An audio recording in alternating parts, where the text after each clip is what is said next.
আসসালামু আলাইকুম বন্ধুরা, যারা এখনো আমার এই চ্যানেলটা সাবস্ক্রাইব করেন নাই অবশ্যই সাবস্ক্রাইব করে দিবেন। গল্প শুরু করা যাক। কি হয়েছে, কিছু বলবি? আদিবা উত্তর দিল না।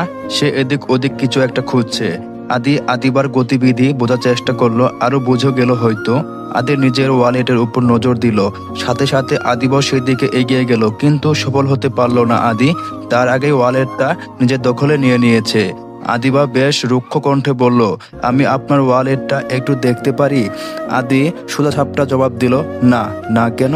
দিন বলছি, আমি জানি কেন নিতে চাচ্ছিস। আইডি কার্ডটা দেখার জন্য, তাই তো? দেখার কিছু নেই, ওটা তোরই আইডি। ফটোকপি জমা দেওয়ার পর রিয়েল কপি দেখিয়ে কনফার্ম করতে হয়, সেজন্যই দেখিয়েছিলাম। আপনি আইডি দিয়ে কি করেছেন সেটা পরের বিষয়, আগে বলুন আপনি আমার আইডি নিলেন কেন আর কি করে? আদি বাঁকা হাসলো, উত্তর দিল না। আদিবা রেগে তেতে উঠলো, আমি জানতাম আপনি কোনো কারণ ছাড়া আমাকে নিজের ঘরে থাকতে দিবেননি, কিন্তু কেন দিয়েছিলেন কারণটা খুঁজে পাচ্ছিলাম না, এখন বুঝলাম। যাক, দেরিতে হলেও বুঝেছি তো, এই অনেক। চোরের মতো আমার আলমারিতে হাত দিয়েছেন কেন? আদি কখন কি করে তার কৈফিয়ত কাউকে দেয় না, আর চোরের মতো নয়, অধিকার আছে বলে হাত দিয়েছি। কিসের অধিকার? এই বাসাটা তোর না আমার, তাই এই বাসার সবকিছুর উপর আমার অধিকার আছে, এমনকি তোর উপরেও। আপনি আমার কাগজপত্র দিয়ে কি করবেন? তেমন কিছু না, সম্পত্তির ব্যাপারে একটু দরকার ছিল তাই নিয়েছিলাম। আমার কাগজ আমাকে ফেরত দিন। কাজ শেষ হয়নি, শেষ হলে দিয়ে দিব। আপনি সীমা পেরিয়ে যাচ্ছেন। আদি উত্তর দিতে যাবে, তার আগে জুই আসলো ঘরে। ভাইয়া, নিচে একজন ভদ্রলোক আর দুজন মেয়ে এসেছে, তোমার খোঁজ করছে। ও গড, আঙ্কেল চলে এসেছে। আদি বাজা, তুই একটু ভালো মন্দ নাস্তা ব্যবস্থা কর, আমার খুব গুরুত্বপূর্ণ কয়েকজন গেস্ট এসেছে বলে আদি হন্তদন্ত হয়ে নিচে চলে গেল। আদিবা কিছু বলার সুযোগ পেল না, কিন্তু আদি কি করতে চাইছে আদিবার জানতে ইচ্ছে করছে। তাই আদি গেস্টের অজুহাতকে পাত্তা না দিয়ে নিজেও নিচে যেতে চাইলো, কিন্তু সিঁড়িতে গিয়ে থমকে দাঁড়ালো, কারণ আদি গেস্টের অজুহাত দেয়নি। সে সত্যিই গেস্টদের নিয়ে বেশ উদ্বিগ্ন। আদি রীতিমতো দৌড়ে গিয়ে ভদ্র লোকটিকে জড়িয়ে ধরলো। লোকটিও যে আদিকে বুকে জড়িয়ে বেশ সন্তুষ্ট হয়েছেন বোঝা যাচ্ছে। পাশের মেয়ে দুটি মুখে হাসি। আদিবা কিছুটা কৌতূহলী চোখে জুইয়ের দিকে তাকালো, সাথে সাথে জুই বলল, আমি চিনি না, এরা কারা? ভাইয়াকে এর আগে এত আন্তরিক হতে দেখিনি কখনো, আমিও দেখিনি। আদি লোকটিকে বসতে বলে মেয়ে দুটির সাথে কুশল বিনিময় করলো, তারপর ব্যস্ত পায়ে উপরে আসতে নিল। আদিবা জুইকে সিঁড়িতে দেখে আদি একবার নিচের দিকে দেখে বলল, আদিবা, দয়া করে আমার মান সম্মান নিয়ে আজকে খেলিস না।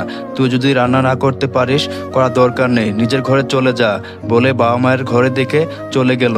এই দুই রমণীকে, যার জন্য আদির এত ব্যস্ততা, আদিবাকে জানতেই হবে, তাই সেও আদির পিছন পিছন গেল।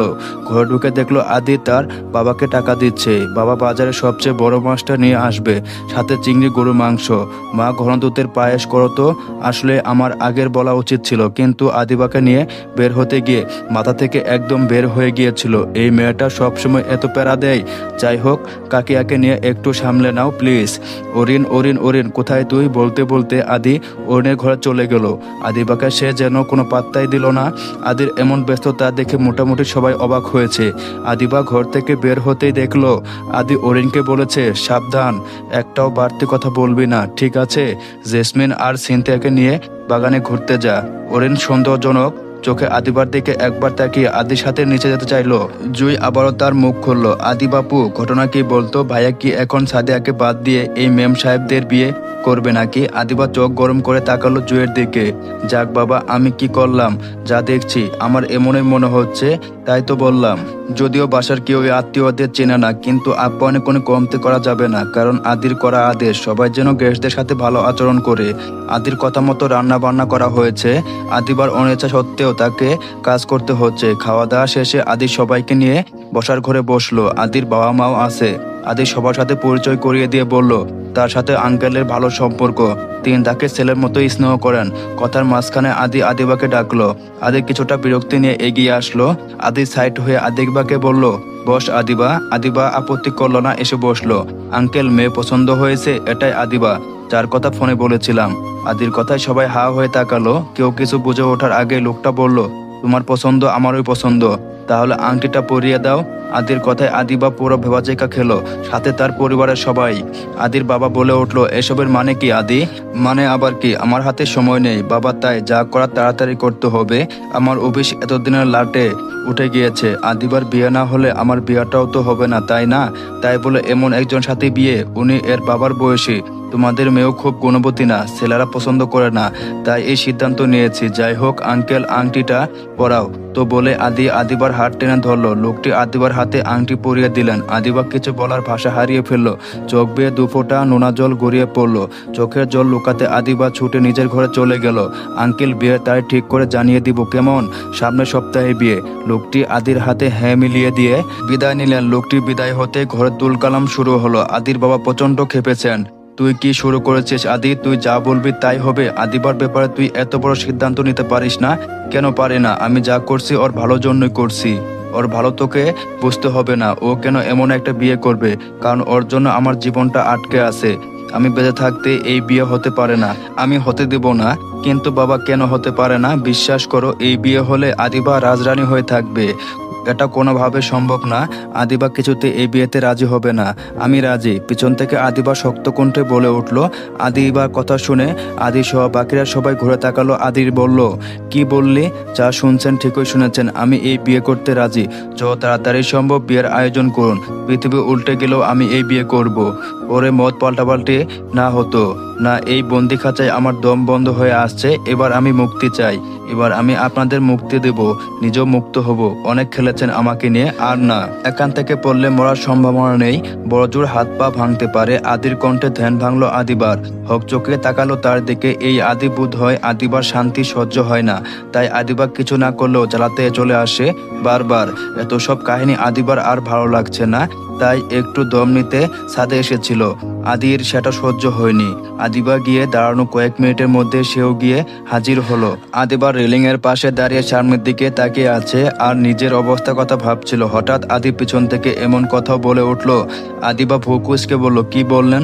বললাম সুসাইডের চেষ্টা, বরং বাদ দে, কারণ চেষ্টা করে লাভ নেই। আমি তোকে এত শান্তিতে মরতে দিব না। আপনার ঠিক করণে মনে হলো আমি মরতে চাই। এই বিয়েতে তোর মতো নেব আমি জানি, যে দেখিয়ে রাজি হয়েছিস। এখন বুঝতে পেরেছিস ভুল করে ফেলেছিস, কিন্তু তোর ঘাড়ের রোগ দুটো তেরা, তাই নিজের ভুল স্বীকার করতে পারবি না। সেজন্য এখন আত্মহত্যা কর। ভুলের প্রায়শ্চিত্ত করবি তুই তো। এই অদ্ভুত কথা আপনার মাথা আসে কি করে কে জানে। শুনুন না তো, আমি জেদ দেখিয়ে রাজি হয়েছি, আর না তো এখানে সুসাইড করতে এসেছি। আর আমি জীবনে যত ভুলেই করি না কেন, কখনো আত্মহত্যার মতো জঘন্য কাজ করব না। আলহামদুলিল্লাহ, শুনে ভালো লাগলো। কিন্তু তুই বারবার ন্যাকা টাইপের মেয়ে, তাই তোর কথায় কোনো ভরসা নেই। আচ্ছা, আপনি কবে আমার পিছু ছাড়বেন বলুন তো? আমি ইচ্ছে করে এসেছি নাকি? তুই অনাকাঙ্ক্ষিতভাবে মরে গেলে আমি ফেসে যাব না, তাই তো আসতে বাধ্য হয়েছি। ভালো করেছেন। এখন দাঁড়িয়ে দাঁড়িয়ে আকাশে তারা গুনুন আর আমাকে যেতে দেন বলে আদিবা পা বাড়ালো। আদি পিছন থেকে গম্ভীর গলায় বলে উঠল, আদিবার সামনে শুক্রবার তোর বিয়ের দিন ঠিক করা হয়েছে। আদির কথায় পা দুটো আটকে গেল আদিবার। পিছন ঘুরে তাকালো। আদি অন্যদিকে তাকিয়ে কথাটা বলেছে, তবে আদির মধ্যে ফাজলামির আচরণটা আর নেই। সে যেন এক মুহূর্তে বদলে গিয়েছে। চাঞ্চলতা বিলীন হয়ে মুখ কালো হয়ে এসেছে। আদির কি মন খারাপ লাগছে জানতে ইচ্ছে করলো আদিবার, কিন্তু আদি তার দিকে তাকায়নি। তাকিয়ে আছে ছাদের ওপাশটায়। আদিবা কি বলবে, কিভাবে বলবে ভাবতে ভাবতেই আদি আবারও নীরব গলায় প্রশ্ন ছুড়ল, তোর কি আমাকে কিছু বলার আছে আদিবা? আদিবা উত্তর দিতে পারলো না। অনেক কিছু বলতে ইচ্ছে করলেও কথাগুলো যেন কোথাও এসে আটকে যাচ্ছে, মুখ ফুটে বের হচ্ছে না কথাগুলো। আদিবা ঠাই দাঁড়িয়ে আছে, কিছু বলার নেই, তাই না?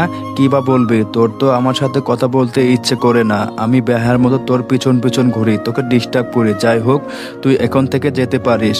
আদিবা ফিরল না, দাঁড়িয়ে রইল। আদি বেশ কিছুক্ষণ নীরব মূর্তির মতো দাঁড়িয়ে রইল। হঠাৎ পিছন ঘুরে আদিবাকে দাঁড়িয়ে থাকতে দেখে চেঁচিয়ে উঠল, তোকে যেতে বললাম না, গেলি না কেন? দাঁড়িয়ে দাঁড়িয়ে কি দেখছিস? আদির ধমকে ভিতরটা কেঁপে উঠল আদিবার। আমি মানে? নাটক করতে খুব ভালো লাগে তাই না? তোর এই সহজ সরল চেহারা পিছনে লুকানো বিষাক্ত চেহারাটা দিন দিন আমার জীবনটা অতিষ্ঠ করে তুলেছে। আমি বিষাক্ত, তোর কি তা মনে হয় না? জানিস আমি সবচেয়ে বেশি ঘৃণা করি কাদের? যারা মুখে মধু অন্তরে বিষ রেখে চলে। মানে তুই কতটা জেদি সেটা আমার চেয়ে ভালো বোধ হয় কেউ জানে না। তুই তোর জেদ জেদ রাখতে খুন করতেও দুবার ভাববি না। তোর সাথে সারা জীবন পার করা জাস্ট অসম্ভব। তোর সাথে থাকলে হয় খুন করতে হবে অথবা নিজেকে। আমি এতটাই, হ্যাঁ তুই এতটাই বিষাক্ত। আর আপনি কখনো আমাকে এতটুকু শান্তি দিয়েছেন? আদি আবারও চেঁচিয়ে উঠল, না দেইনি, আমি খারাপ, এই দুনিয়ার সবচেয়ে খারাপ ছেলে আমি। আমার সাথে থাকা যায় না জন্যই তো আমাকে বাড়ি থেকে বের করে দিয়েছিল। আমি বের করে দিয়েছিলাম, বাধ্য করেছিলি আমাকে বেরিয়ে যেতে, বাধ্য করেছিলে। আমি তো দুমুখ আচরণ মেনে নিতে পারিনি জন্য চলে গিয়েছিলাম। যাই হোক, তুই এখন যা যা প্লিজ। চলবে, গল্পটা কেমন লাগলো অবশ্যই জানাবেন। আর হ্যাঁ বন্ধুরা, এখন থেকে এই গল্পটা এই চ্যানেলে দেওয়া হবে, সবাই সাবস্ক্রাইব করে দেবেন। ধন্যবাদ।